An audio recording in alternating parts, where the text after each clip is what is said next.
We are live. Still got Howdy, the stream folks. offline thing on, but yeah, let's turn that on. Close out Hello. of some of these applications so I don't fucking fry my computer doing this. What is up? 'Tis spooky month. Oh, and Fruzmig is here, and TM Philly is also here. Oh, I see you put it in Yeah. that group. Yes, I had. Yeah, I know Figured the you'd Colonel still Sanders know, thumbnail Philly. is still up. I don't know how to make YouTube not do that. I changed the thumbnail like half an hour ago. And Abby is here. Thank you for showing up as well. Yay. All right, so before we get started, why don't everybody here introduce yourselves? Should I start? Yep. Hi, my name is Joran. I am Case Jackal on the internet, and I've been throwing my voice at this crab troll for on and off for past couple years. You can find me at case.dog. That is a URL. Case.dog. That's all I got. It's in the description below. Hello. My name is Joe Capitan Lazar CL. I am in a lot of weird little abridged things as side roles, and I am also in Homestuck Musical as Hearts Boxcars. And I have a SoundCloud. I only have 2 things on Oh there shit. from back when SACON was up, but I'm working on trying to figure things out again. Oh, and I love you too, Philly. And that's me. All right, great. And Ego will be here later to do some voices, also do the narrator for Kanaya because I'm taking Kanaya this week. And why don't we begin? All right. Confident that your new friends are safely sleeping off a rowdy night full of snacks, video games, and taxidermy, you turn your thoughts to dreams. Jade's Dreams. That's that fascinating, shiny place that feels familiar the way a dream does. Prospect feels like the place you should be right now. You've got a brand new Zap sense and it hasn't failed you so far. It's allowed you to befriend several emotionally volatile teens in precarious home situations. These powers won't let you down. So you zap to the dream world. Turns out you can fly here. Rad. You drift around for a little bit, admiring the glittering towers, waving lazily to all the various dream NPCs, until you come upon a dome with an open window. Inside, a troll boy with nubby horns and a silly outfit lies curled up in his dream bed, sleeping soundly. Aw, he looks so peaceful. You imagine this is a very peaceful troll boy. Perhaps it should strike you as strange that you immediately know what this alien's race is, but nah, you don't have time for that. Abruptly, this boy vanishes. Oh shit. You follow him without hesitation. Zap! Luckily, your powers seem oriented to specific people rather than places. You figure it's because this is a character-driven narrative. You find yourself in a dim respite block. There's a bookshelf and a desk and clothes hung up on pegs on the wall, but instead of a bed, there's a small tub of green goo. Give me 1 second. I'm sorry. Oops. All right. What the fuck? A gravelly voice tinged with mania crashes over you in a furious wave. You reel back from the onslaught. Every evening, I wake up to another glorious night of the universe applying its globes directly to my face in the most hilarious and juvenile way possible. I'm used to this, okay? I'm not saying this is anything new. But this is just next fucking level. Your eyes finally adjust enough to see the same troll boy from the dream world. He appears to have fallen asleep at his husk top. Some crumbs are stuck to his face where it's been pressed to the desk. He's got a zodiac symbol on his shirt. Whichever one is a sideways 69. Heh, nice. Nice. And man, he is angry. Like, way angrier than a normal person. I stay in this crumbling excuse of a hive, rig this place with early warning systems, and what's my reward? A deformed blue blood teleporting into my respite block like a fucking... You zap out of there because, damn, you don't know what kind of early warning system he has, but whatever predators it's meant to keep away, all he'd have to do is shout at them. You appear on a nearby hill from about 100 yards away from the hive. From the outside, it's large and leaning, with square windows and an unnecessary number of balconies. Although, who are you to say what's necessary? Maybe this dude just really likes balconies. He could probably use the fresh air. A couple of similarly large and lopsided hives scatter the skyline. Hives. You aren't sure how you know they're called that, but it feels right. Maybe because of the organic insectile architecture, like they were grown instead of built? You clearly aren't on Earth anymore. The sky is black and the bushes are purple, and there are 2 moons. Neither of them is your gold moon, though. You think maybe you should be freaked out by this strange alien land, but nah, you're a seasoned friend venturer by now. Besides, you like it here. It's comfortable. This is a pretty good hill. You sit for a while, thinking about this hill and this universe and your place in it, until the sun starts to crest over the distant horizon. Hey, idiot! The troll boy is leaning out his front door. You're sitting on the ground waiting for sunrise, so you're either a Jade Blood or a moron. And I know the only Jade Blood who lives around the caverns, who lives outside the caverns, and she's a lot better looking than you. So what the hell? Who are you? You're not a troll. There's a substantial gap of grassy hill between the 2 of you, but you can hear him just fine. He has a talent for projection. You stand up and brush the dirt off your ass. He seems a bit less angry now. And we are going to zap right over. Someone said, "Oh hi, Paul," in the chat. Wrong Karkat. I was wrong, Karkat. My name is Joran. I'm Case Jackal. Paul is a separate human being. All right. No point in wasting okay. day. Which choice is it? We're doing bad end. Okay, zap right. Okay. No point in wasting daylight, or moonlight, whatever. So you just zap on over there. Holy fuck! A flash of gray and the gleam of metal, bright, shocking pain opens up in the middle of you. The boy stares, eyes round, yellow, and shocked. Your laugh comes out wet. Why are you laughing? You don't know what else to do. You press a hand to the wound in your stomach, trying to hold the blood in with sheer willpower. You tell him you were just trying to save a little time. What? The boy stares down at the weapon in his hand, a viciously hooked blade that he'd pulled seemingly out of nowhere. A scythe? No, a sickle. Is this kid a communist? Did communists actually use sickles, or were they just sickle-themed? There's so many communist facts that you don't know. The boy continues to stare at his sickle. Then he stares at your fingers. He looks back and forth, his sickle, your fingers, his sickle, your fingers, or more accurately, the blood on his sickle and your fingers. He's gaping at the crimson splashes like he's never seen blood before. His mouth moves, but no sound comes out. He hunches over himself like he's the one who's been gutted. You aren't sure what he does after that, because suddenly you're on your back and all you can see is the sky. Game over. I just noticed the drips of blood on Misfire's arms are the blood symbol. Yeah. Well, he does have a lot of narrative significance, so Yeah. Well, now he does. Oh well. Circle Alright. the wagons and go back around. You guys at the night spot yet? I am. Alright, cool. We're going to take our sweet time. You walk leisurely down the hill. The heat from the rising sun washes over your back, and you speed up. That sun is bad news. You just know it. You start down the hill. Light bleeds further across the horizon, and your pace gets a little less leisurely. The troll boy crosses his arms. His shoulders are rounded in a slouch, like he spends a lot of time making himself smaller. His black painted claws are bitten down. You wave a little awkward hello. He rolls his eyes and grabs you by the arm, grips surprisingly strong. He tugs you underneath the shadowed overhang of a balcony. Okay, asshole. What were you doing watching me in my dream like some hornless cast-posing pervert?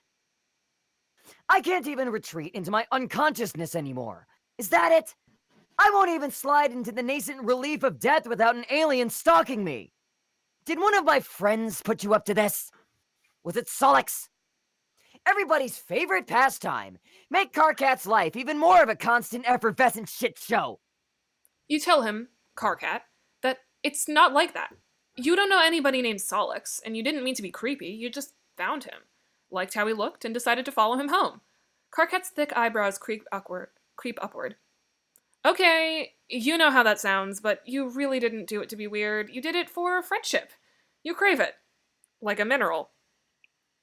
Wow, very normal, Mr. Magic. Oh, but you are magic. Okay, maybe not specifically, you don't want to brag, but you can do some pretty magic stuff. Karkat looks incredibly dubious, even more so than Rose had, who you might have described as politely incredulous. You consider explaining to him all that wild stuff that Jade told you about, games and destiny and such things, but you really can't imagine what any of that has to do with this grumpy alien boy. What are the chances? You tell him you can prove it. You can bring him to visit one of his friends. You are so awesome at bringing friends together. You could visit Solix, was it? Karkat makes a noise like a tea kettle being punched.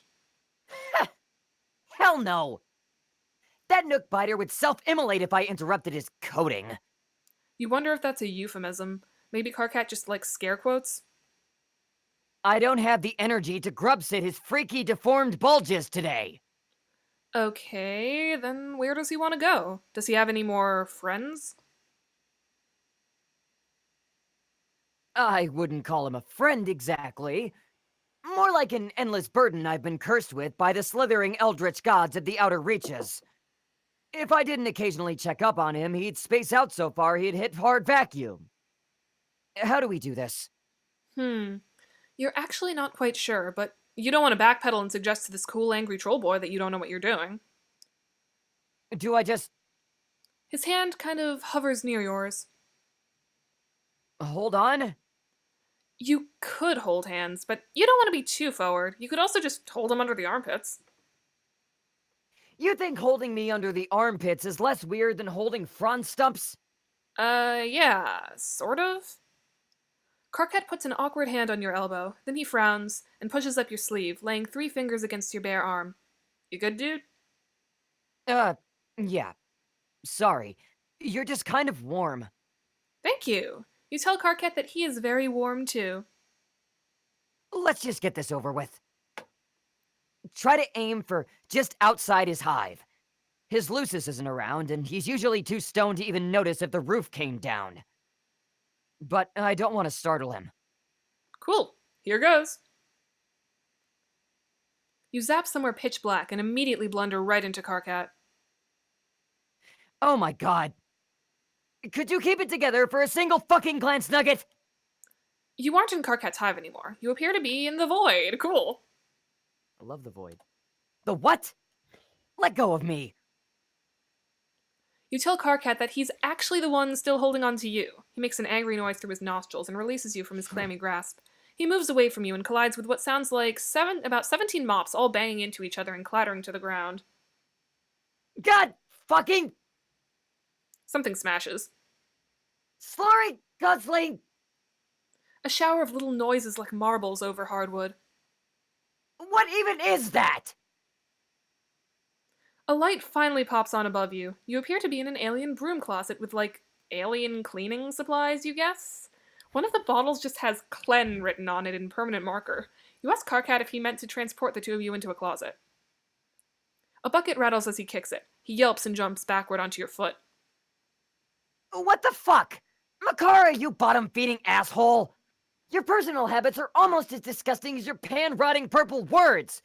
Why is your paling equipment mixed with your scrub poles? Did you figure nobody would notice? Surprise, Nooksucker! I noticed! What in the hell? Karkat breaks off, and after a moment you realize why. Heavy footsteps shuffle closer. Someone has heard the absolute rumpus tantrum that Karkat's kicking up. Oh, hey, hold up, my brother. I'm hearing something in the scrub cubby. Some squeak beast what's all got itself trapped. The door opens a crack. Karkat grabs your arm again. Oh, fuck. A shadow looms on the wall. Wild hair and tall horns. Oh, fuck me. Karkat squeezes your arm so hard it hurts.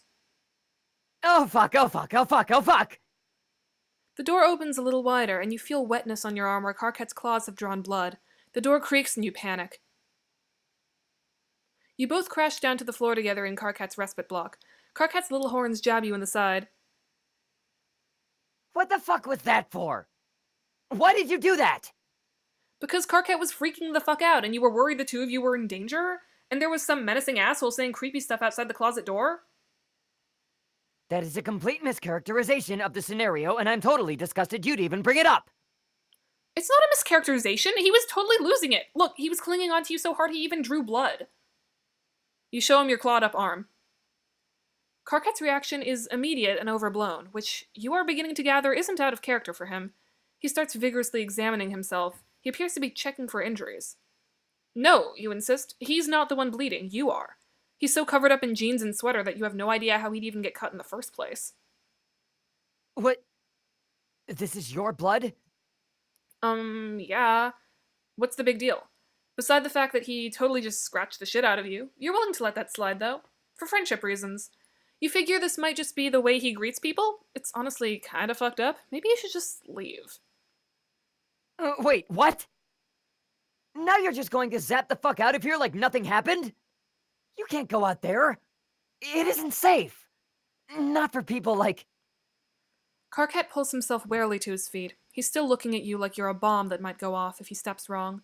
Slowly, he extends his own palm and drags a claw across it.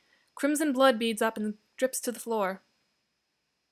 It isn't safe for people like us. Clearly something's happening here, and it's probably a really deep and affecting moment, but you're just not sure what you're supposed to do. You bleed, he bleeds, both of you bleed. Sweet, blood friends. You can fuck with that. How did you get a cerulean's hoodie? Did you bag yourself a high blood moirail? Now that you have established that the two of you do indeed both have blood, Karkat appears to have warmed up to you a lot. He even offers you something called grub juice, which you're pretty sure is just Coke, except not as sweet. It's almost a little salty. You take tiny polite sips and then pour it into a dead plant as soon as Karkat turns his back. You tell him that you aren't actually sure where you got this sweatshirt, you were just wearing it when you woke up. You don't even remember where that was. You just know that you were standing in front of John's house and you were wearing this hoodie and you knew it was important, but not why it's important, possibly because it keeps you from being naked. You didn't realize it belonged to a cerulean, whatever that is. Karkat is looking at you like you aren't making much sense, which is fair because you really aren't making much sense. So, you're a mutant blood alien with amnesia that can also teleport. Yep. Oh, and you can time travel too. Don't push it. Karkat sits down at his desk and hits the spacebar on his keyboard. We could probably figure out whose caste sign that is. Well, not us specifically, unless you've got some incredibly unlikely and well-honed husktop skills. You've got no husktop skills, honed or otherwise. Yeah, I'm not fucking surprised. Here, just give me a second. Don't break any of my shit. You take a glance around the room, keeping your arms behind your back as so to make absolutely sure you don't break any of his shit. His room is surprisingly tidy for someone as scattered as Karkat, mostly just weapons and movie posters. It has all the air of someone who doesn't plan to live in a place for very long. It feels temporary. Karkat is typing furiously with his mouth pulled into a little frown. That's his default, it appears. Every so often, though, he'll throw glances at the cuts on your arm. He really is hung up over your blood. Good news, Captor! Tonight is your lucky night. Finally, you get a chance to put your money where your dribbling snaggletooth flap is. I need you to do something for me. KK, if this is more whining about the team leaders, I don't want to hear it. You just don't have the qualities necessary for this sort of scenario. And if you were just here to start some sort of slap fight for Wrigglers, then you should probably go fuck yourself. Because I've got actual work I need to do tonight. Oh my god! Who gives a fuck about some game already dug out of a hole in the ground? And what actual work? Like I even believe that for a second. You mean the actual work of touching yourself while sobbing into your recupercoon? Yes, hilarious, but can we skip the foreplay for just one time in our lives? All that's going to happen if you saying something you regret, and then crypt typing or whatever, or not until we're, and then crypt typing over whether or not we're still friends. Okay, first of all, fuck you. I don't have any time for any of your pathetic burns dunking me into a carton of weak sauce. There's actual, real, serious shit going on. Well, now that we've wasted like 2 minutes telling each other how busy we are, what the fuck do you want? I need you to check something in the Imperial database for me. Cast records. And I want you to do it without asking me why I need it. Deal? Wait, what the fuck, KK? Absolutely no deal. You didn't even try to make a deal. You just told me to do something incredibly illegal and dangerous. Why do you need cast records? You think ancestors are bullshit? Ancestors are bullshit. Fake night dream nonsense for kids who hate themselves and want to experience a connection to something bigger than they are. Face the facts, bulgeweeds. There is no way any of us are descended from anybody that matters. Then why the hell do you want me to risk getting culled for the records if it's a bunch of bullshit that doesn't matter? I might have a death wish, but I'm not suicidal. So either tell me what crawled up your nook and laid eggs in there, or let me get back to work. Okay, fine. I'm only telling you this because we're friends and I trust you. There's this person in my hive. Person. Yeah. They aren't a troll, but they aren't a drone either. I figure they're an alien. But they've got a cerulean sign and we're trying to figure out where it came from. Wait, they aren't a troll, but they're a cerulean. Sorry, KK, I'm trying to wrap my pan around this, but I'm pretty sure you're just fucking with me. Oh my god. Could you just run this? Give me a second. Okay, nobody's had this sign or cast name in a while. Ask your new alien friend if they know the name Adalov. Hey, do you know... Oh, what the fuck? You step back from where you've been reading over Karkat's shoulder. You couldn't resist. He was just getting so heated and mad, banging on the keyboard and making weird little growly noises. You think you can just... Karkat goes absolutely silent. He's rigid. If he'd been a cat, his hair would be standing straight up. You ask him what's wrong, and he shushes you so loudly you almost fall over from shock. You strain, and in the distance you think you hear a strange, staticky whirring. Suddenly, Karkat explodes into motion, grabbing your arm and pulling you out of his respite block and down the stairs. In the living room, he tugs a thick black blanket from off the back of the couch and pulls up the rug in the center of the room. Beneath it is a trap door. What the hell is... Be quiet. His movements are quick and panicky, but also methodical. His jaw is set and his eyes are hard as he unbolts the trapdoor, gives it a hearty yank to loosen it, and props it open. Beneath it is a rectangular pit in the foundations of the house, the size and shape of a shallow grave. This isn't the first time he's done this. You doubt it's even the 10th. So far, Karkat has struck you as a little bit ridiculous, but now there's something fierce burning in him, something angry and distilled. The sound comes again, closer this time, and you see a hulking shadow out the window, huge and menacing and armored. Karkat yanks you down into the pit with him and wraps the two of you in the blanket. Then he closes the trapdoor, and you're plunged into a darkness so absolute it's like you've stopped existing. What the hell is going on? A drone. Karkat's face is squished against your shoulder. The fear in his voice shudders you to your bones. It's just a routine check. We should be fine down here. My Lucis dug this. It hides the temperature. The temperature? Of me. Of us. Of our mutation. You don't understand, but that doesn't stop you from being afraid. Impossibly heavy footsteps land on the floor above you. Karkat trembles. God, you have to do something. And we're gonna wait it out. We'll be fine. Karkat mutters it to himself again and again. We'll be fine. We'll be fine. This always works. There's no reason to... A rusty, grating screech as the trapdoor is wrenched off its hinges. Light pours in. Two giant metal hands reach into the hole and pluck the both of you out. Karkat wriggles and bites like a cat trying to get free. You don't have the chance. The drone tosses you bodily out of the way. Your head hits the wall, and everything goes a little strange and streaky after that. When you come back to yourself, you're crouched outside in the blazing morning heat with Karkat crouched over you. Did the two of you escape? Yeah. His voice is hollow. There's crimson blood smeared on his sweater and up to his chin, and you realize it must have come from the reopened cuts on your arm. Karkat must have carried you out of the hive. the hive. Behind you, Karkat's house is in flames.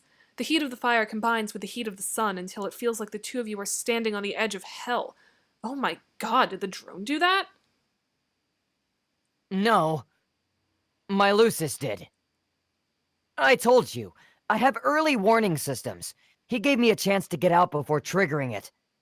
Is he okay? Karkat gives you a look of utter disgust. He gestures toward the burning hive. I very much fucking doubt it. Okay, but the drone is dead, right? So he's safe. Karkat releases a creaky wheezing sound that takes you a second to realize is a laugh. God, you really are an alien. Where are you even from? It sounds so relaxing. That isn't the only drone, you freak of nature! It's seen my sign. It's heard my voice. I'm on record as call on site. There is absolutely nowhere for me to go. Shit. Okay, well, what about his friends? You really don't think Karkat is in any sort of state to make decisions, so you make an executive one for both of you. Also, it's hot as shit out here, and your delicate skin is already starting to burn. What had that friend's name been? Solix? You take Karkat's hand, because the two of you are beyond holding each other under the armpits at this point. You appear in a residential street in the city, and for a second you think you must have traveled in time as well, since it's night again suddenly, but then you look up and see the strange purple-blue glimmer in the sky. It's still day, but there's some sort of atmospheric shield between the killer sun and the city. You wonder why there isn't one over where Karkat lives. Maybe it's too far out in the sticks? Karkat yanks his hand out of yours. He's still holding the blanket he'd wrapped the two of you in, staring around in nervous little ticks. He looks even more scared than he had been back in his bedroom. Clearly he doesn't get out much. Fuck. A low chime rings out through the empty street. Karkat pulls his palm husk out of his pocket and looks at it like he can't remember what it is. Like everything normal has been wiped away and all that remains is the frozen horror in his eyes. KK, what the fuck? I just saw your name come up on the feeds. What did you do, you fucking idiot? You're gonna be a threat executioner. You can't just start showing up on call lists. I didn't do anything. Solix, there's some stuff about me you don't know. KK, what the hell? Okay, well, first of all, I'm right outside your hive stem. What? What are you talking about? Is this the mutant stuff? Who gives a shit about that? TV knows too. She says she can taste our blood colored through the screen, which is all kinds of freaky. How does that even work? The screens aren't even scratch and sniff. How the fuck? It doesn't matter. Wow. I actually do not give a crap about any of Terezi's cackling bullshit right now. Everything is fucked forever. As if in agreement, a familiar crackling whir starts up somewhere close by. You and Karkat look at each other in almost comedic distress. I have to go. Just come up here, okay? We'll figure this shit out. No! Absolutely fucking not! Oh my god! You utter imbecile, do you think your little pan Sparks could do anything against a culling drone? I know you have a death wish, but I'm not going to assist you in hysterical shit-fit suicide! You don't know anything about me or my death wish, KK. Come upstairs. No! Don't make me tell you how much I hate you. Karkat throws his palm husk at the pavement, shattering the screen. Tears drip off his jaw in blurry streaks of red. Get me out of here! And don't you dare ask me what's wrong! You don't. You get him out of there. To all over. Locale to locale. You take a grand tour of Alternia, a place you shouldn't know the name of, but you do. And everywhere you go, you hear the telltale grating whir. Karkat was right. Wherever he goes, the drones follow. After a certain point, it just becomes routine. You teleport to a random location, and the two of you just sort of loaf around until you hear the sound in the distance. By the time the sun starts to set, you are both exhausted and must have zapped all over the planet. You find yourself back on the grassy fields, most likely somewhere near Karkat's demolished hive. Smoke hangs fetid in the evening air. Karkat's eyes are dull, his hair a tangled mass of curls so thick they look like twisted wire. I figured out why the fucking thing didn't work. What thing? He shakes the blanket, which he's been holding onto all day, the last remnant of what is most likely by now just a smoking wreck. With 2 mutants in there, we're too warm. Years of perfecting my hiding like an oink beast from the slaughter technique. And it's all decimated by some clueless asshole in a hoodie. Just Karkat out here having a normal one, getting fucked up the waist chute by the inexorable march of fate in the universe. I meet someone with the same disgusting deformity as me, and they immediately ruin my life. This is why I don't let people into my hive.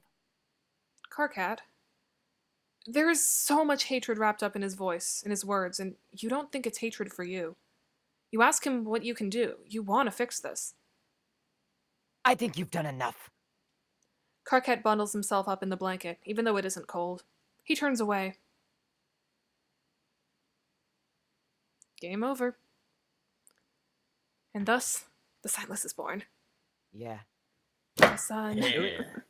It would totally make sense that like Karkat of all people is like because the drones were like there, like waiting, like everywhere they went, and it would make sense that they're like were headhunting Karkat in particular because if they see a sign, they're just like, oh fuck, that's another Jesus. We can't have that happen again. Oh fuck! I can't We believe can't have this. Jesus 2 Electric Boogaloo also no. hi. Hello, Ego. Hello. Want to introduce yourself? Oh, hi. Yeah, I'm Iga's sweetheart. I've been Dave, if you know who Dave is. Who's Dave? I don't know. Yeah, I don't know. Never Who the heard of fuck the guy is before. Dave? As tragic as this Is it anything ending, like Dave's not Joe? here, man. Yeah, he's not. I I'm just haven't heard of narrating Dave, the but Kanaya route. I have heard of Joe. Oh, I love Joe. Yeah, no, Joe Yeah, Mama. where'd he come from? Where'd he go? where'd he come Where from? did he come Cotton from? Eye Joe. Cotton Eye Joe. I love being in voice calls like this. God. Yeah. As tragic as this ending is, I love anything that has to do with the ancestors. And now I want Yeah. Karkat to start singing Final Sermon. Oh my god. If you went and did a cover of that song I wrote, I would die. Did you write a song based on the final sermon? I wrote an entire musical play. about the ancestors. Oh, I know that. I just And one of them Specifically. is called Final Sermon. And actually, when I did the full live show, which is actually going to be premiering on YouTube the 9th of November, if anybody in the audience wants to come see it. hell yeah. When I did the live show, my little sister played the Signless, and it's like Oh, she was like man. chained up to this pole and singing tragic shit. I see a place, I see it in my mind. That place was home, so close but yet so far. Yeah. I would love to do a stage play Troll Jesus, like being fucking chained up to a pole. That sounds like a future I could get behind. I would love to see another group do my show because it was a mess when I did it because I directed and music directed it. But yeah. Live tour of Time's Apprentice for all the Homestucks across the country. Shit. If I had ever been a question? theater kid, I think stage managing would have been my absolute shit, but I was never close enough to theater for that to happen. Y'all gotta help So, me. Y'all gotta help me restore this theater so I can have the Homestuck musicals in it. Yes, Yes. do Homestuck As soon as concerts at the Kenosha honestly- Theater. Honestly, when I get a car, I would love to like come visit people I know. Hell Yeah. People I know by association. yeah. I mean, I just give anyone Yes. a tour. It doesn't matter how close we are. Also, Vex is free, so want me to just go ahead and invite them to the DM? Oh, oh For shit, Kanaya? I haven't been seeing Discord. Oh, yeah, Vex should So- come on in, do Kanaya. Yes. One Oh, then second, I guess let me Ego, that add- means you don't have to narrate. Yeah, no, it's fine. I'll just hang out. Be Dave when Dave does. Yay! things. Yeah. Speaking I of that, added. Dave, let's start the next part. Let me catch up to where it is. Right. All So right, yes, hello, Vex. we're going Wait, to did Vex flee. hop in call or no? I don't know. So, you're a pretty tolerant kind of dude. You're generally down for whatever, but lying in a shallow grave while a troll boy digs his nubby little horns into your ribs and a mechanical monster stomps around upstairs, that's kind of a lot, even for you. So you do really the only thing a responsible friend can. You get your friend the fuck out of Dodge.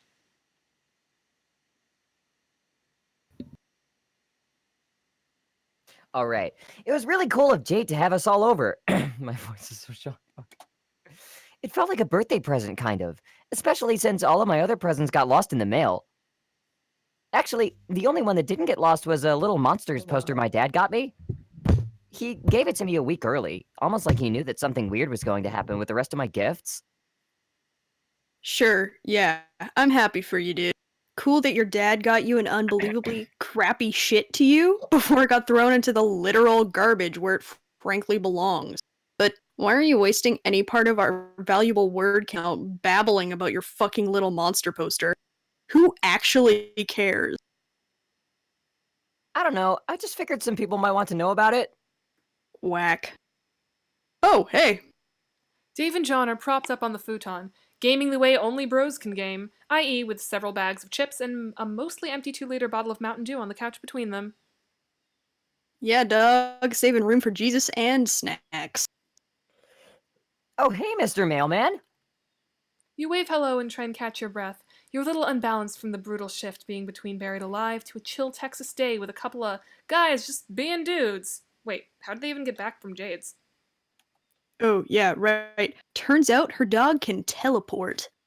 Wild, right? Who knew? I don't think Beck can time travel, though. So, don't worry, you aren't going to be out of a job or anything. And I'm probably going to ask you to zap me back to my place before my dad realizes I've been gone this long. I don't think he'd call the cops on you, but I just want to be on the safe side. By the way, who the fuck is that? And is he like, okay? Oh, yeah. Karkat. He's currently curled up on the ground with the blanket still wrapped around him. He's breathing very heavily and sort of clutching at the carpet. You lean down to make sure he's cool while telling Dave and John that he's an alien from another planet. You figured you'd bring him here since shit got a little too hot back in Alien Land. Oh. Dope, I guess. Hey, dude. Wait, he's an alien? Like, a real alien? Yeah, John, Jesus Christ. Look, he's got little horns. Yeah, I can see that, but come on, aliens? Oh, so this is where you draw the line. Our magical living alone, our friend living alone on an island with nothing but her magical dog and a taxidermied grandpa who she stuffed herself isn't where you draw it. A teleporting fake mailman in a hoodie who just wants to be bros isn't where you draw it. I guess you have a point. All of that stuff just feels so normal now. So I guess in theory you could bring us to visit this alien planet. Maybe. Not that's anything I'd actually want to do. The place is probably stank AF. You'd never catch me in space. Space ain't the place. Oh damn. Write that down. You love a good Strider freestyle any day of the week, but this isn't Dave's route, so you return your focus back to... Oh, holy fuck, where did he go? Oh yeah, the little dude just scurried out the door. Probably should have mentioned that. God damn it. You just brought Karkat to Earth and you've already lost him? Some friend you are. You zap down to the ground floor of the apartment building. Nothing. You zap down to the stairwell and look up. Nothing. No little alien boy with a blanket. Shit. Damn it. Remembering the time you met Dave, you zap up to the roof. You find Karkat standing silhouetted against the turgid Texas sky, shimmers of heat haze making him look strangely artificial. He's shading his eyes and staring up at the sun. Hey, dude, don't do that. You're gonna hurt yourself. Oh, wow! Thank you so much for the advice. I'm way too stupid not to know not to look directly into a burning ball of fire. The pain is intense and searing, but I'm just a dumb fucking animal. By the way, this sun is pathetic. Well, this is another planet and another sun. Yes, thank you. He drops his hand and turns back to you. There are still cobwebs in his hair from the crawl space. Is this where you're from? You think so? Maybe? You don't remember very much about yourself, but you seem to know much more about Earth than you do about Alternia. You don't remember very much about that place at all. Oh, except that it's called Alternia, apparently. This all feels I don't know, wrong? Like, or just really fucking weird. You zapped in and dragged me out of my hive to an alien planet where the sun isn't hot enough to burn. Well, it is definitely hot enough to burn. It just takes a little longer. Shut up, I wasn't finished. Before you showed up, Solix was telling me about this game that one of his friends. We were all supposed to play it together, and I don't know. Some stuff would have happened. I don't know why it feels like that matters. I just feel. It's hard to describe. Flattened out. Yeah, I feel you. You and Karkat both jump. Dave Yeah. has ninja'd up the stairs and leaned casually against the brick wall. Shit, how long has he been standing there? And where's John? Oh, he just disappeared. Wait, what? Yeah, it's weird. This weird swirling void wormhole just opened up in the TV and sucked him right in. What? LOL, I'm fucking with you. John's in the bathroom. But I had you for a second, didn't I? Absolutely sounds like something that could happen these past couple of days. Oh, yeah. Hilarious. He sure got you. Also, you're pretty sure the scene moved up here so you could talk to Karkat without Dave coming in and making all this about him again? Dave adjusts his shades. Man, that is an extremely weird thing to say. But yeah, horny dude. I mean, guy with horns? Are you talking to me? We're all supposed to play a game too. Together as a group or some shit? Right. Jade told you about a game that was supposed to change everything. It's that sort of shit that makes me get this feeling, you know, more about what's going on than you're telling us. You don't. You swear you don't. You have no idea why any of this is happening, or maybe not happening. There's just some stuff you seem to know, but not until you absolutely have to. You're just sure that it's very important that you brought Karkat here. Why? How the fuck do I have anything to do with these hornless freaks? Standing right here, bro, my god. But yeah, that's a pretty good point now that I think about it. You said it's important for you to bring him here specifically? To my apartment? Yeah, Why? you aren't sure. You just have this intense feeling that it's imperative that the two of them are friends. Alright. Weird, but alright. Grey dude, you ever play any Tony Hawk? Victory. Yay! A good We've done it. ending. We done it. Hey, we got a good ending. I still can't get over this end card. I keep seeing new things in it. The plot thicken. There's something that is watermarked over the corner of this, and I cannot quite tell what it is. I think it's a Sweet Bro and Helljeff face. I think it's a whole Sweet Bro and Helljeff comic, actually. Oh damn! Oh wait, yeah, I see another. I see a whole comic on one side. There's something else on the other. Yeah, it does look like kind of a face. And then the plot thicken under it. Also, yes, Philly, I would love a visit whenever you have a chance. Obviously, college is in the way, but that's a thing. Also, Vex, you want to introduce yourself? Hey, am I audible or? Yes, you are very audible. Okay, cool. Yeah, I'm just here. Sorry I was really late. Thought I had more stuff to do than I did. That's So. understandable. Oh, there's apparently tiny words besides Karkat's hair? I see the plot. Yeah, there's the plot thicken in the corner, and I don't know. And then the plot is also like in the other corner too. Oh, damn. There's two plots. They're both thickening. Oh yeah. And Mm. getting as distorted Thickening. probably as that fucking Tony Hawk shit on screen. Kickflip to indie. Yay. Alright. So, I think whoever's screen sharing your audio is seeping through. Ooh, okay, let me turn that off real quick then. There we go. Yeah, cool.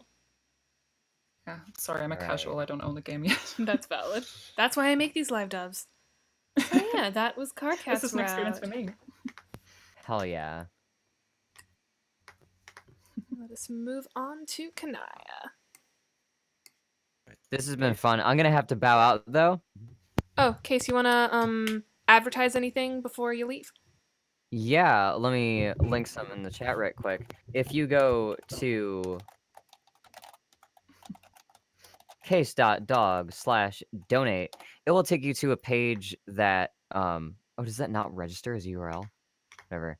If you go to case.dog/donate, it'll take you to a splash page about the Kenosha Theater. There's going to be more on this site soon, but right now there is a link to donate to the restoration project.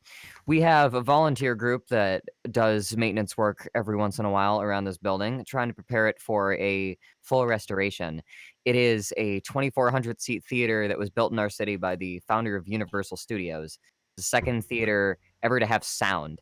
And after so many years of, the big powers that be neglecting trying to do anything with this place, my family, who has control of the building, is just starting in groundwork on doing what we can with the space.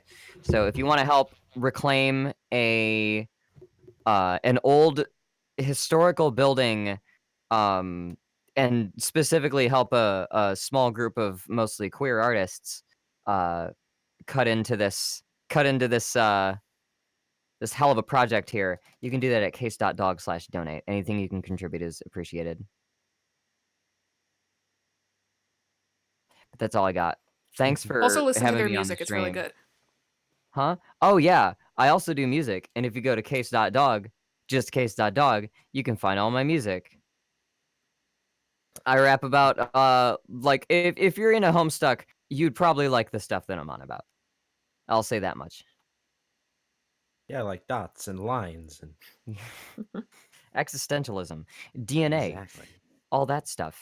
Gods, ascension, the like. Exactly.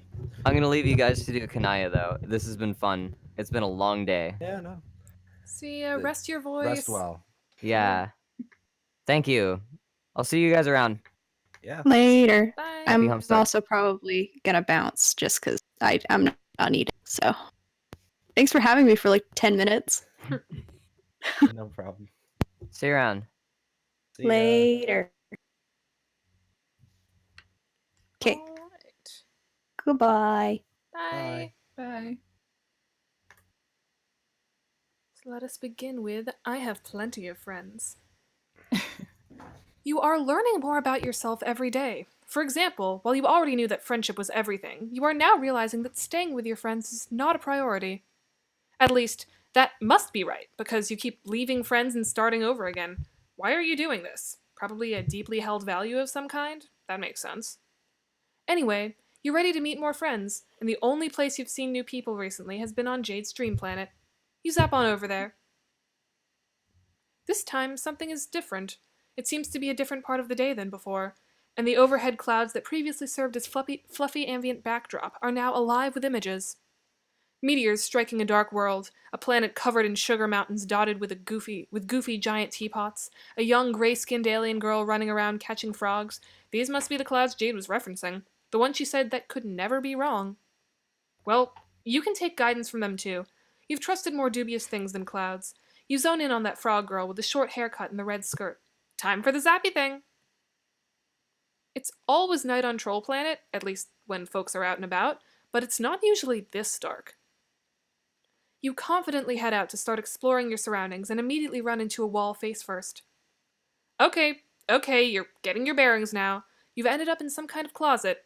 You refrain from making a hackneyed joke about it. They probably don't even have that cultural metaphor here. And the noise you made elicited an answering yelp of surprise in the room outside. You hear footsteps approaching you, and then someone yanks the door open. Hello. What the fuck? Opening the door has allowed a beam of bright sunlight to fall across your face. You feel instinctively that the light is something to avoid. You hold your hands up to shield your face, and remember that your hands are also made of skin and whimper. The heat is doing its best to fry you, like a vampire in a movie. You are sure that idle thought will not end up having any relevance to this troll girl's story whatsoever. What are you? Did you just wander in here, or what? Something like that, you tell her, cringing away from the light. You get the feeling this girl is not going to fall for the old mailman gambit. Male troll? You tell her that one of her other friends. Who? Wait. Is it Karkat? Yes! I knew it. He makes friends with all kinds. Well, I obviously can't kick you out right now. You don't seem to be able to handle the sun. So I guess you better stick around until at least nighttime. You could easily zap to nighttime, but this is giving you an in, so instead you agree. No problem, you can just hang out in this closet. It's fine, it's a lovely closet. I know we just met, but you're being kind of weird. You hope it's the kind of weird that eventually becomes charming? You don't say that though, just think it. You know the barrier between your words and thoughts is ambiguous at best, but for real. Anyway, you have no obligation to skulk around in my wardrobe-defying assets chamber. I have a solution. Pulling the shades, maybe? No. Why would I deprive my plants of life-giving sunlight for a fragile-skinned creature I've never met before? It is another solution. A minute later, you are dressed in a floor-length gown of emerald velvet with long sleeves, a high neckline, and a dramatic hood to pull over your head. The dress does nothing for the heat, but it effectively shields you from sunlight. There you go. All swaddled up like a baby, you joke. The troll just gives you a level look. Clearly you've stumbled on a cultural misalignment. Even though she's the one who hasn't even heard of a baby, she stares at you until you start to feel embarrassed for knowing things that she doesn't know. She is very good at staring contests. What an amazing potential friend. Now, out of the closet, you know now that joke wouldn't land either. You look around the room. It is indeed covered with plants, as well as colorful bolts of fabric and half-finished sewing projects. Unlike Rose's knitting disarray, it does not give the impression of someone who has difficulty finishing things. This troll's room gives the impression of someone who enjoys, even excels at having multiple irons in hot places, or at least she thinks she does. She seems to have just been on her computer thing when you zapped in, because her chat client is flashing insistently. You try to peer at the open window, but she hits a button and makes the projection disappear, a delicate green flush rising to her cheeks. No need to look at that. Guiltily, you remember spying on Rose. When she called you out, you thought for a second that your chances of being her friend had run out. Like if there was a universe where you became her friend and the one where you didn't, you'd stumbled clumsily into the wrong one. The bad one, if you will. Is there like a snapping sound? Yeah, a little bit. OBS is dumb. But Oh, luckily... Max, I think it might be you. Oh, damn. Sorry. But luckily, everything turned out fine. Maybe you could get away with it again? Plus, this troll didn't even know about your powers yet, not like Rose did. She would have no reason to suspect you. We are going to not spy on her. So, do not. No, even if you don't get caught, it's just not a good way to begin a friendship. Much fairer to start on even footing. Besides, you already have an in. You ask the troll how she knows Karkat. She looks bored by the conversation starter. Sorry, but I was actually kind of busy when you came in. I'm not going to consign you to fiery death outside in the light, but I would appreciate some personal time. Sure, you say. Of course. The troll gives you a suspicious look until you turn away enough that she can be assured of privacy. She goes right back to chatting with her friends. After a while, she gets up and starts working on a dress she's sewing. She keeps getting frustrated, ripping it out and redoing it to get it perfect. She's not being rude to you, but she's ignoring you. You attempt to engage a few more times, and she keeps answering politely, but she just refuses to be pulled into shenanigans from which a lasting friendship could form. After several hours, the sun slips below the horizon and leaves the world in twilight. The troll girl yawns. Well, it should be safe for you to leave now. Goodbye. She nicely but firmly directs you out the door. Polite goodbye. Shoo shoo. Rip.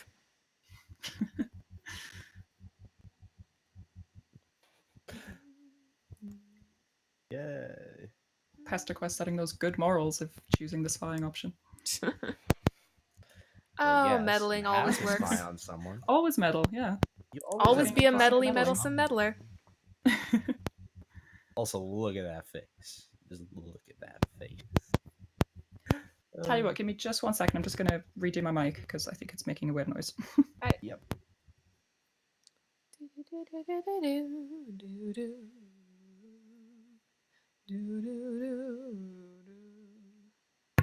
I'm sorry, that the might be audience can't hear the music.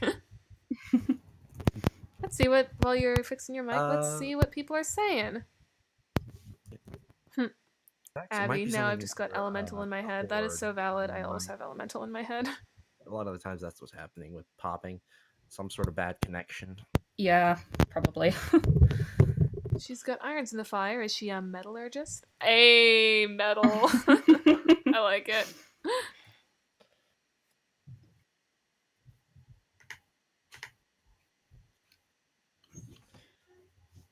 All right. Alright, y'all ready? Yep. Alright, Okay. we are going to spy on the troll's communications. You excuse yourself to the... You don't know what they call it here. The necessaries? You wave your hand in a vaguely embarrassed way and the troll gets it. Out of her sight, you zap back to a few minutes ago, just outside the door to the room you're in now. You wait until you hear the thump of yourself arriving in the closet, and the troll abandoning her desk. Then you quickly zap into the room and read her current chat. It just cannot escape my notice that the last 3 times you contacted me, it was to ask if I finished your dress yet. Under these circumstances, I find it trying to believe that you want it for no particular reason. I wish you would just tell me why it's so important. Of course you do. Fussy Fangs always has to have a reason for everything. Maybe I just want a present from my Moirail. Did you think of that? Or are you too busy fussing around in your fuss block? Maybe I'm being nice. Or did you not think I can be nice sometimes? I know you can be. When you want. Sort of. Are we Moirails again now then? Yesterday you said defining our relationship was something only lame dorks would do. Yeah, and my Moirail is a super lame dork. That's you, Fangface. It's just that I can't help but notice that I'm your Moirail again right now, when you want something from me. You notice a lot, don't you? Always noticing something. I bet you'd be shocked to know how much you don't see. You don't even know half of what I have going on. If I've ever pretended to know what's going on with you, please allow me to apologize for such a gross misrepresentation of my reality. Whatever. Can you just tell me if you finished it yet? Hello, Kanaya! The log ends there. You zap back before Pasty was done changing into the dress and re-enter the room. The troll, Kanaya, is back at her lunchbox computer typing furiously. You have to handle this situation delicately. She can't know you were spying on her. Since you've already said that you know Karkat, you hedge your bets on all of them sharing the same friend group. You ask her carefully if she happens to know your other friend as well. Arachnid's grip? The little green flush darkens Kanaya's cheeks again. She bites her lip, showing one kinda adorable fang. Yes. I know her. Why? You are sure that helping Kanaya figure out her situation with this girl is the key to earning her friendship. A big, juicy interpersonal conflict to solve has been dangled in front of you, and nothing makes friends more reliably. But then again, you don't really know anything about this other troll. You don't even know her name, just her handle. Can you really be of use to Kanaya? Especially when your knowledge of the girl is based on foundation of lies? Is this really the right way to go? And we are going to offer to help her with AG. Oh, yes. You gesture wildly. You and this girl, whose name you do totally know, go way back. In fact, if Kanaya wants some help figuring things out with her, you could definitely help. You're an observant person, this is true, and you want to help her, this too. Kanaya thinks it over, looking skeptical. What could you do to help? She's just impossible. Everyone knows that already. I'm not breaking new ground about Vriska here. Vriska, that must be her name. Despite Kanaya's outward frustration, you keep sensing some kind of guilty affection here. You don't know what a moirail is? How could you? You've never heard that word before. But it conjures a feeling inside you, a vague sense of warmth and comfort, and for some reason, a dark room and the smell of popcorn. Anyway, it's clearly some kind of intimate relationship, and Kanaya's feelings are all wrapped up in it. You know what to do in this kind of situation. She needs to tell Vriska how she feels. You expect Kanaya to brush this off. She hasn't exactly been Miss Emotional Openness so far, and she looks like she's about to, but then she wavers. To your surprise, she lets out a very heavy sigh, her shoulders slumping. What would be the point? She's not even into the relationship we have now. There's no way she'd want to take it in a more crimson direction. Clearly, these feelings have worn her down so much her spiky defenses are weakened. You don't want to cheer on someone's vulnerabilities, but, well, it's hard to forge a friendship without them. You ask if she is sure about that. Well, no. I can't ever tell if she's sincere. She makes serious things into jokes, and jokes into big dramas. I thought she started calling me her Moirail as a joke. But then she told everyone else about it too. She didn't even ask me what I wanted. And now I don't know how to talk to her about it. Every conversation we have gets so antagonistic. But I'm not interested in that quadrant with her. Sometimes it feels like our relationship is just an aggregation of shallow and insincere hostilities. Despite the unfamiliar alien words, this teen romantic flailing is common among all species. You nod sympathetically, but you point out, Kanaya isn't happy now, so what would she have to lose if she pressed the issue? Kanaya gives you that even, scathing gaze again. And what is your personal interest in my quadrants? Karkat's friend. Whoops, you've pushed it too far.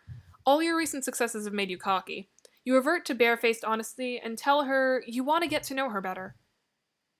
I have plenty of friends already. And I don't even like some of them.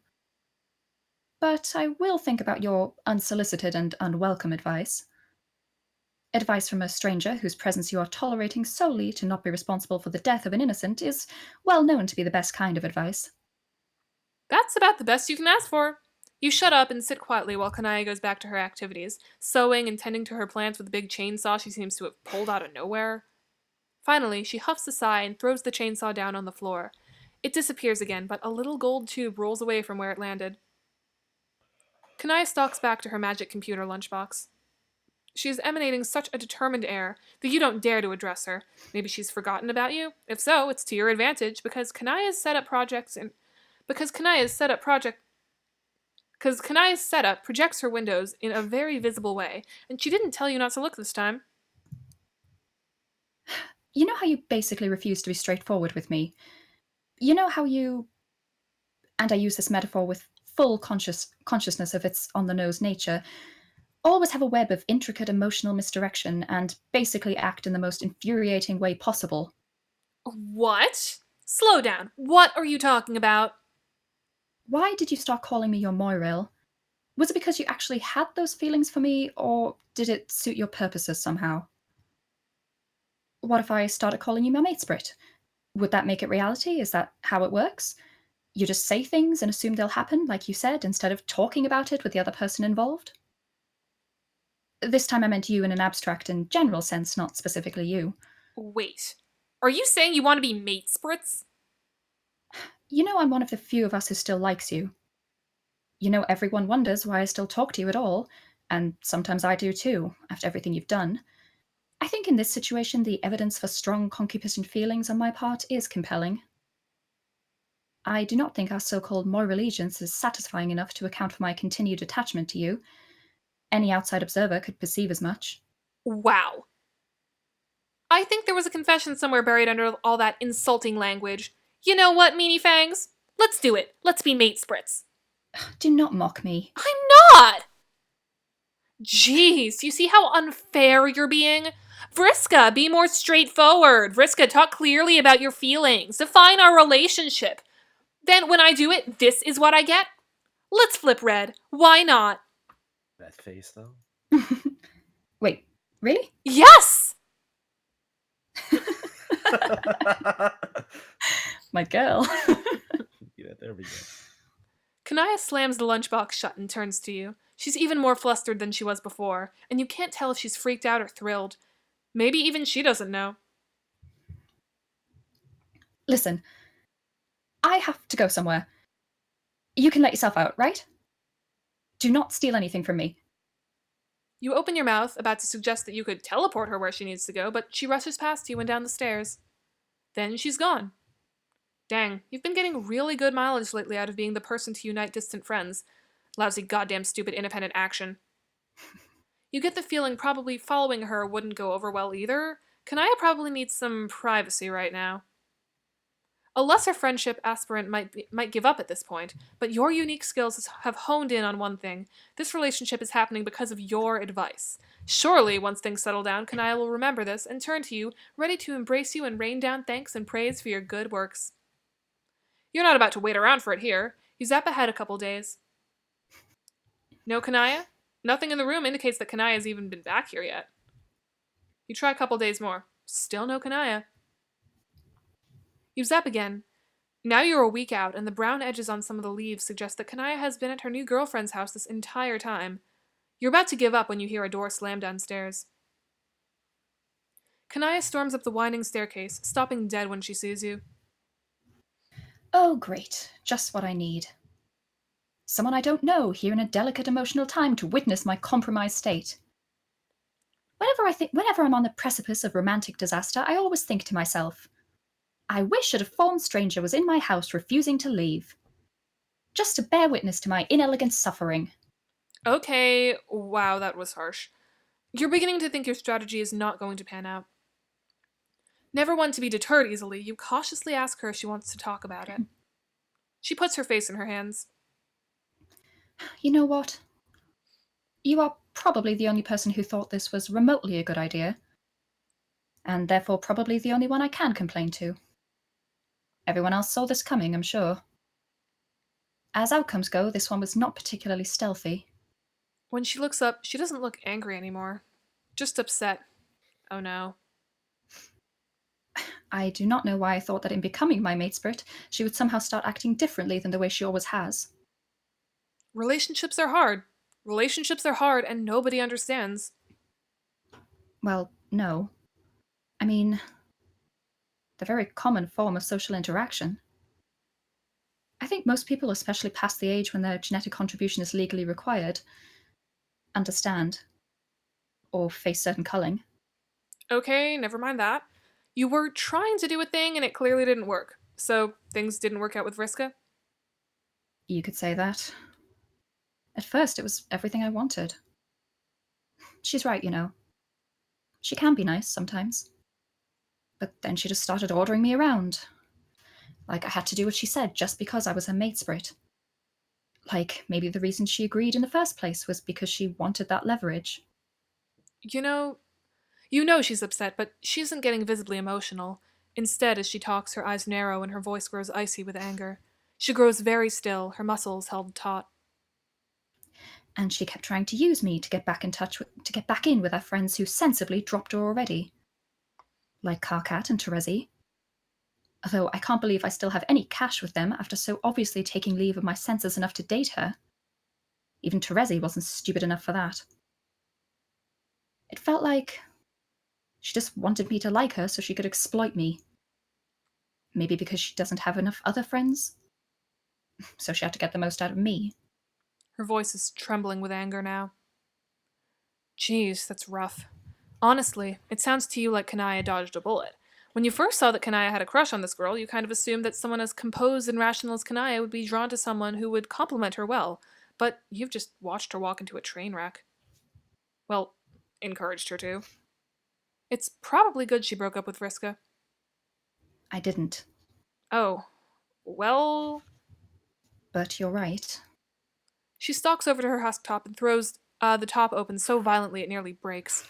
She opens a window and starts typing so hard her claws hit the keys so hard. She opens a window and starts typing so hard her claws hit the keys so hard that one of them pops off and flies to the ground. You know, Vriska, I didn't just want to date you. I wanted you to feel the same things I felt and treat me like a mate spirit, and whatever this is, it isn't what I wanted. Excuse me? What are you saying? But Kanaya slams the screen down and turns away. Then she puts her hands over her face and bursts into tears. You can't help but feel a little awkward. They're there? Kanaya glares at you. You know this is your fault, right? I do not think you've shown yourself to be competent enough in this area to try to fix things now. Could you please just leave me alone? Yeah, you're not going to be able to turn this around. Leaving probably is the best thing you can do for Kanaya now. You nod sadly and zap the fuck out of there. You didn't help. Aw. Kanaya Does this hugging her root- cerulean pillow. Wait. Does this root have the most art in it? Because I feel like it does. I wouldn't be surprised. Like, we got that little bit there with the hard eyes. We've got her slammed down on her husk top. Like, 8 different expressions. Hot Eyes Kanaya is something I never knew I wanted, but Hard now I eyes, have it. motherfucker. Yeah. There we go. Oh. Wait. Back to the main menu, I guess. This is why I should always drop down a save point. Sometimes Yeah, I always bad forget to endings do go that. on for a while. Because I am dumb. Why don't we see what the chat's doing? Yeah. Just Philly having a All breakdown. aboard the train wreck. Yeah, Verscan is the bad ending. I'm Yeah. very sorry, that ship will never sail. Kanaya can only look, be with Rose, and it's the only way that anything works. yeah, Okay, so this route... Okay, I'm gonna go to the, so you guys can see this. If you go to the chum roll... Oh, fuck. Since I've already played this route, this route's good end is called Tentacle Therapy. Which makes you think that Rose might show up. I gotta say, while the good end will be great to all who haven't seen it, there is no Rose. Oh. I don't think I have anything else to voice in this, so yeah. So yeah, we are going to back off. No reason, you say. Just curious. Kanaya gives you a suspicious look. Okay. Well, I'm kind of in the middle of something. You can just while away the time until it gets dark. Sure. You watch her for a few minutes. You watch her for a few minutes as she finishes up her conversation, and then starts working on things around her room. But having seen what you've seen, you are determined to find some way to help her. If you can't fix her interpersonal problems, maybe you can figure something else she'd enjoy. Filled with investigative spirit, you start to gather evidence. Snoop. You start to snoop. Spying got you this far. Spying is great. You rifle through Kanaya's bookshelf. She has a number of sewing pattern books, which you assume must have some kind of whimsically gruesome twist congruent with the rest of the world building on this planet, but pretty much just look like sewing pattern books. There is one thing on the shelf in your own language. It's not a book, but a stack of printed out pages bound together in a distinctly homemade way. It says Suburb Beta Walkthrough at the top and is covered with familiar erudite prose. Erudite. You're pretty sure the events described in this document never happened in the timeline you're currently making, but maybe whatever source Kanaya got this from is not bound strictly to one timeline? There are a number of books featuring shining white figures, mostly women, with prominent fangs and variously colored blood dripping from their cruel and elegant mouths. They're all dressed in an explosion of brightly colored fabrics. Something about their sparkle strikes you as deeply, strangely familiar. You must just be thinking of vampires. There's no reason you'd know anything about whatever the rainbow blood imbibing troll equivalent is. Most of these covers feature a swooning troll of various genders, clearly about to have their throat torn out sexily. Many of the rainbow vampires are being menaced by brave heroes, all wielding chainsaws. A loud buzz makes you look up. You can't help but notice that Kanaya is tending to her topiaries with a large chainsaw of her own. Okay, you're putting this all together. The bright colors around her house, the choice of weapon, the love of sunlight. Kanaya's heart's desire is clearly to date a sexy vampire. Maybe that's what AG is. You wonder if you could make this happen for her. Maybe on this planet, it's not just a fantasy. You clear your throat to get Kanaya's attention, and then casually wonder aloud if Alternia has any kind of non-living creatures. Oh, you mean the undead? Yes, the undead. Where might one find the undead? It's not difficult. They tromp past my hive in their hordes every day. slavering and so on? Trying to get in sometimes? It's all coming together. This must be the root of Kanaya's fascination. You start to form a plan. For the next few hours, you keep a keen eye trained on the window. Sure enough, within an hour, a group of strange, shambling creatures lurches into view. You yell and point out the window, drawing Kanaya's attention, then zap yourself out there in front of the horde. Now that you're close up, you can see that these guys are not exactly the debonair creatures of the night from Kanaya's book covers. They're more like zombies. Big, slow, stumbling things, half of them falling apart. Still, needs must. You are going to net one of them for Kanaya. You stand your ground as it lurches toward you, trying to select the most alluring. Suddenly, Kanaya is at your side, out of breath from running. She's wielding her chainsaw. Are you actually bereft of sense? You don't fight the undead. This is suicidal. You weren't trying to fight them, but there's no time to explain that, because they attack you anyway.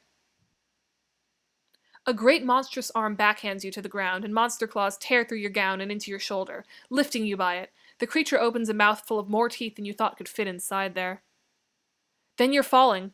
You hit the ground and roll, dirt grinding into the wounds on your arm. The top half of the creature lands next to you, twitching slightly. Kanaya's chainsaw gleams with its black blood. She twirls and bisects another undead thing, but then the third bear hugs her from behind and lifts her, its maw opening wide. You scramble to your feet and throw yourself at Kanaya, grabbing her kicking leg and squeezing your eyes shut to concentrate. You zap. Please don't let the monster have come with you. You open your eyes. The monster did not come with you. Only its arms did. Kanaya shakes herself a little. Free from their disembodied embrace, blood pools on her carpet. She does something to get rid of her chainsaw, and suddenly she's holding a tube of lipstick, which she opens. She slicks a fresh coat of black onto her lips. You slowly catch your breath. You're about to offer an apology, but something makes you pause. Kanaya is staring at the pools of blood. She cautiously, guiltily leans down and swipes a finger in the mess. Then she brings it to her mouth and delicately licks. Blah! She makes a face and spits blood out. Then she looks up at you, flushing emerald with embarrassment. Oh, you think you made a mistake. Kanaya doesn't want to date a vampire. She wants to be a vampire. Pretend you did not see that. You smile cautiously. It's okay, you tell her. You're embarrassed yourself by your foolish actions. Yes. Why did you do that? Also, how did you teleport? We will be coming back to that one, do not mistake me. But I can't understand why anyone would run straight into a horde of undead. You look down. Well, it's just that when she said undead, you were picturing something else. Another kind of creature that was dead and now isn't and is a little more appealing. Understanding dawns. Oh. I see. Well, that's understandable. Vampires are just so cool. They're so cool and hot, and it would make sense for anyone to want to be one. I don't know what a vampire is, but I believe that we're on the same page. Maybe I misjudged you. Perhaps you have greater intelligence and finer taste than I originally inferred. Maybe, you say, and you bet anyone with taste would find Kanaya's daring, unconventional aesthetic intriguing. Even someone like the tentacle therapist.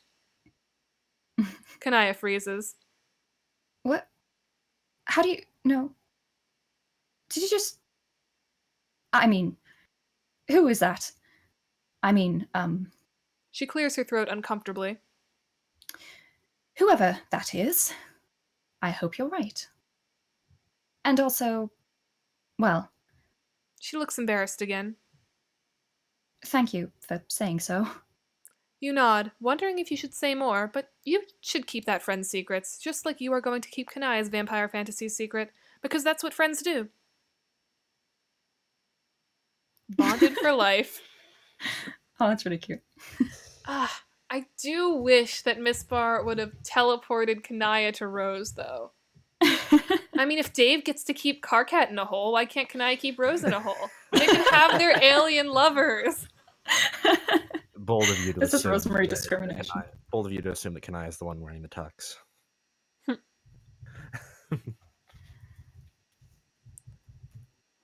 What is the chat saying? These Kanaya faces make me uncomfortable. Who did the end cards for these ones? She's so beautiful. How can that make you uncomfortable? Credits. Character artist Gina Chacon. Oh wait, She ending did illustrations Phil sprites. Gibson. Mm. Phil Gibson did the ending illustrations for Kanaya and Karkat. Cool. Excellent work, Phil Gibson. You're definitely watching this stream. Oh, if only.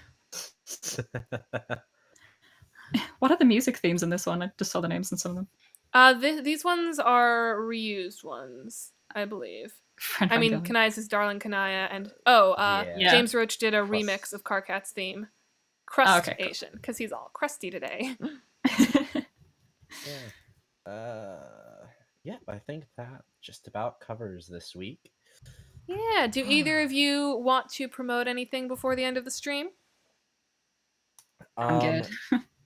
Yeah, check out Homestuck Abridged.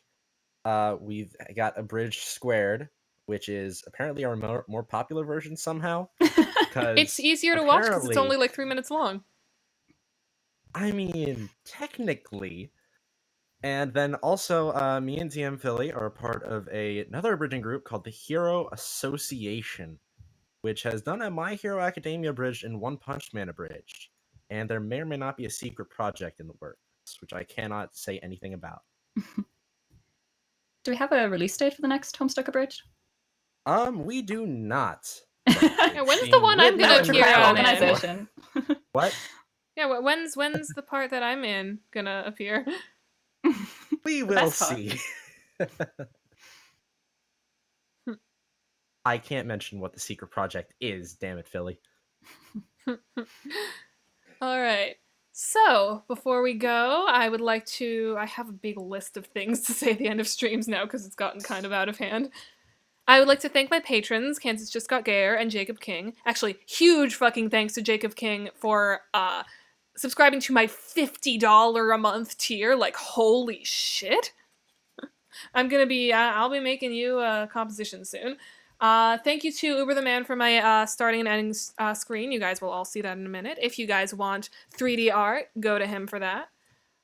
If you guys are fans of Time's Apprentice, the full show, I mentioned a little earlier, but the full show is going to be posted on YouTube on November 8th, 7 EST. It's going to be a premiere, so we can all watch it together, and it's going to end with a live talkback with myself and some of the actors. And that's going to be a whole fun time. If you haven't seen the new video, go to my channel and watch me and Abby and Jack sing Disobedient from the Steven movie, but as Daria's Punk Band, because Daria's Punk Band AU will keep happening. I love that shit. And yeah, I think that's all I got for now. Make sure to stop by the stream, not this upcoming Saturday, but the next one after that for something. I don't know what I'm going to play. I don't know what I'm going to do. I might do another thing with Chrissy coming on and we read more of Act 5. I might do another fan song stream. I'm thinking of doing that. So yeah, stop by my stream on Saturday, and then 2 weeks from now, you guys can see the next route, which who fucking knows who it's going to be. I'm thinking it might be... Who do you guys think it's going to be next? You've had a lot of teasing for They've been introducing Frisco. Gamzee So. and... Oh, well... Yeah, Solix and Gamzee, a lot of them. Solix and... Yeah, there was a bunch of them. Yeah. Who knows? I think they're doing it like... Best troll. I don't think it's going to be Aridin. I think they're doing it like, oh, if it's Terezi, then I gotta get Tex in here. Of course. Yes. I think they'd riot if you didn't, so... Would I ask anyone other than Tex to be my Terezi? Probably not. I mean, I just assume probably not. Vriss Rezi, that would be a time. But I think they're doing it in the order in which they were originally introduced, but like the first half and the second half, because wasn't Kanaya the first of the second half to be introduced? Yes. Not sure the exact order, but she was around there, I think. Because I know Gamzee comes after Karkat. Might be Aradia Solix after? gets a look in. I don't know. I don't feel like digging through Homestuck to find out, because that's going to take time. But yeah. This will be fun for next time. So yeah, thank you guys so much for coming, and I will see you guys next time. Bye. Bye.